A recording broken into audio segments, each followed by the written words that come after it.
হঠাৎ করে এই মানি প্ল্যান্ট গাছগুলো কোথা থেকে নিয়ে আসলাম। বাংলাদেশ থেকে একটা পার্সেল আসছে, ওটা আজকে খুলবো। যে কোনো নাস্তার আইটেম আমার খুব বেশি ভালো লাগে বানাতে। হ্যালো এভরিওয়ান, আসসালামু আলাইকুম। জাপানে অনেক বেশি গরম পড়ছে এখন বর্তমানে 33 ডিগ্রি সেলসিয়াস। এটা ধীরে ধীরে আরও বাড়বে। আমার এটা ফার্স্ট টাইম বাইরে যাওয়া আসা এত গরমের মধ্যে। এমনিতে নর্মালি আমার বেশিরভাগ গড়েই কাটছে গরম আর শীতে। তো এই গরমটাতে না আমার এমন বেশি খারাপ লাগে, কেমন জানি মাথা ঘুরায় খালি। এই গরমে না আমার হাত 2 কালার হয়ে গেছে। আজকের ভিডিওটা না শুরু করছি দুপুর থেকে। আমি বাহির থেকে এসে সবার আগে দুপুরে রান্না শেষ করছি। আজকে আর রান্নার ভিডিও করি নাই, রান্নার ভিডিও করতে গেলে একটু সময় বেশি লাগে। তাই রান্নায় ছিল ফুলকপি সিম দিয়ে মাছ আর পালং শাক চিংড়ি মাছ দিয়ে।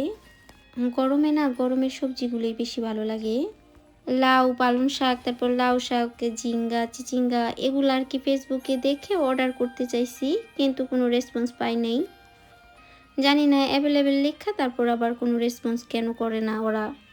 আমি আজকে সিঙ্গারা বানাবো। তো সিঙ্গারা বানানোর জন্য আগে পুরটা রেডি করব। এই পুরটার সাথে আলু, চিকেন আর গাজর দিছি। চাইছিলাম কলিজা দিতে, তো কিন্তু আমি কলিজা ভিজাতে আর কি ভুলে গেছি। হাতের কাছে চিকেনটা ছিল, পরে ভাবলাম যে চিকেনটা দিয়ে দেই। এই মানি প্ল্যান্টগুলো ওই দিন মাছ কিনতে গিয়ে হঠাৎ করে পাইছি। নর্মালে এগুলো হোম সেন্টারে 800 ইয়েন 600 ইয়েন করে, তো এখানে আমি 300 ইয়েন করে পাইছি। তো একটু সস্তা পেয়ে 3টা গাছ নিয়ে আসছি। অনেক দিন ধরেই নিয়ে আসছিলাম, কিন্তু আলসামি করে টপটা চেঞ্জ করি নাই। তো আজকে হুটহাট করতে ইচ্ছা হলো। টপ চেঞ্জ করতে গিয়ে দেখি হ্যান্ড গ্লাভস নাই। তাই মাটি তো আর হাতে ধরা যাবে না, তো এটা দিয়ে যতটুকু কভার করা যায়। মাটি ধরলে তেমন প্রবলেম নাই, কিন্তু নখের ভেতরে গেলে নখটি দেখতে বাজে লাগবে। তাই যতদূর সম্ভব এটা দিয়ে মাটিগুলো ভালো করে চেপে দিব। এই ধরনের কাজগুলো না ঘরে দেখতে খুবই ভালো লাগে, আর এমনিতেও তেমন যত্নও নিতে হয় না। এখন বড় টপটা থেকে ছোট করে কেটে এই ছোট টপটাতে লাগাবো। পরে আবার আমি সময় করে এই টপটাতে পাথর দিয়ে দিব। এই ধরনের টপে না পাথর দিলে সুন্দর লাগে দেখতে। এই মানি প্ল্যান্টগুলো ঘরের ভিতরেই ভালো থাকে, বাহিরে রাখলে আছে না গাছগুলো তাড়াতাড়ি মরে যায়। এর আগে আমি মেন গাছটা বাহিরে রাখছি আর লতা কেটে ভিতরে রাখছিলাম। তো মেন গাছটা মরে গেছে, লতার গাছটাই আর কি সুন্দর রয়েছে।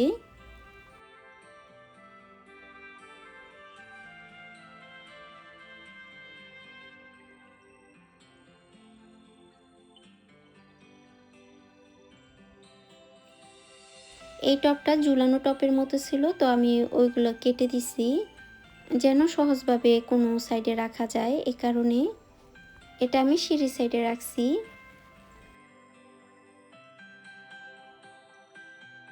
আর এই টপটা জুতার র্যাকের উপরে রাখছি যেন পানি দিতে সুবিধা হয়। পরে লতাগুলো একটু বড় হলে অন্য সাইডে চেঞ্জ করে রাখা যাবে। আমার এই ভিডিওটা 2 দিনের করা।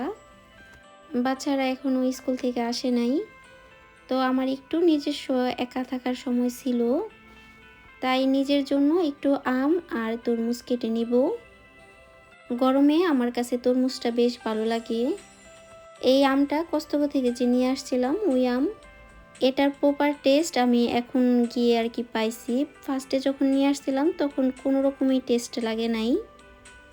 একটু পাকা বা হলুদ হওয়ার পর একটু ভালো লাগছে, নয়তো ফার্স্টে একটুও ভালো লাগে নাই। আর বানিয়ে নিচ্ছি নিজের জন্য একটু কফি। সুখে দুঃখে কফি সঙ্গী আমার। দুপুর টাইমটাতে খেলে কোনো সমস্যা নাই, কিন্তু বিকালে গিয়ে বা সন্ধ্যার আগে একটু খেলে আমার আছে না সারা রাত ঘুমে ধরে না।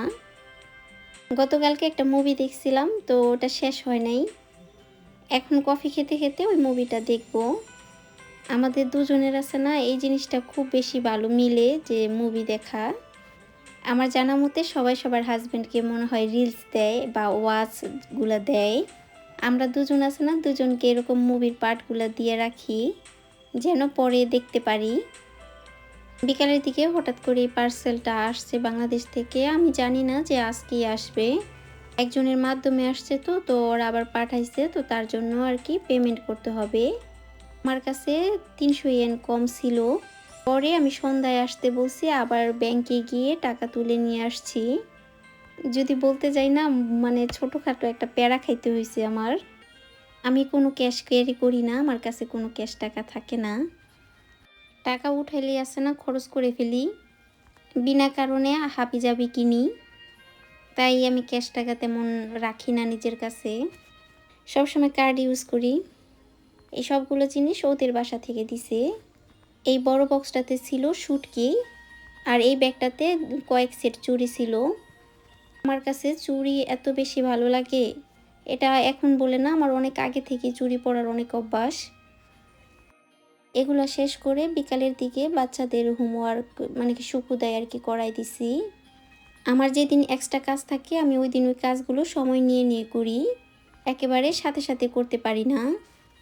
সাথে সাথে করলে অনেকটা সময় চলে যায় বা বাচ্চাদের আমি ওই টাইমটা দিতে পারি না, একেবারে যদি আমি এই কাজ নিয়ে পড়ে থাকি।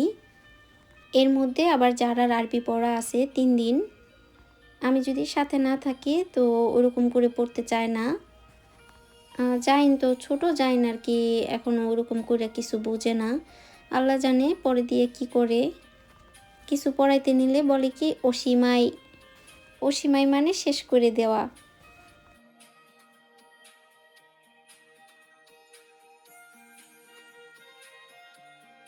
সিঙ্গারার কিন্তু অনেকগুলো বাস আছে, আমার কাছে এই বাসটা সবচেয়ে বেশি ভালো লাগে।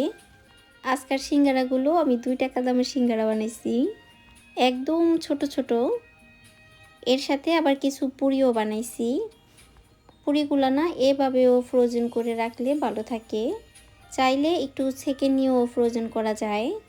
কিন্তু আমার কাছে মনে হয় কি এভাবে দিলে আর কি পরে যখন পুরিটা ভাজবো না সুন্দর হয়ে আসে, সুন্দর ফুলে। এই পুরিটা আমি আবার অন্য একটা ভিডিওতে ভেজে দেখাবো। তো পুরির একটু ময়দা ছিল, ওটা দিয়ে আর কি একটু ডিম দিয়ে মোগলাই পরোটার মতো করে ফেলবো। তাই তার জন্য আমি ময়দাটা আগে ভালো মতো ময়ান করে নিব। পুরি আর সিঙ্গারা বানানোর পর আমি ফ্রিজে রেখে যারা জাইনকে সাইকেল চালাতে নিয়ে গেছিলাম। এখন তো বেশ গরম, তো দিনের বেলা নেওয়া সম্ভব না, তো রাতে আর কি সন্ধ্যার পরে একটু হালকা ঠান্ডা বাতাস থাকে তখন নিয়ে যাই। ছেলে মেয়ের যে একটা তফাৎ, বা ছেলেরা একটু চঞ্চল থাকে, এটা আর কি আমি 2 বাচ্চা দিয়ে বুঝি। যারা কি আছে না একটু সংযত রাখা যায় যে বলে গরম, কিন্তু জাইনকে আছে না এটা বলে ঘরে রাখা যায় না, সে ঠিকই একটু বাইরে থেকে একটা চক্কর মেরে আসে আর একটু পর পর বের হয়ে যায়। তো আমি রিসেন্টলি একটু এটা বুঝতেছি যে সন্ধ্যার পরে আমরা একটু বের হব। 2 দিন বের হওয়াতে বুঝতে পারছি যে সন্ধ্যাবেলা আমি বাইরে নিয়ে যাই। তো আজকের ভিডিওটা এখানেই শেষ করতেছি, সবাই ভালো থাকবেন, আল্লাহ হাফেজ, আসসালামু আলাইকুম।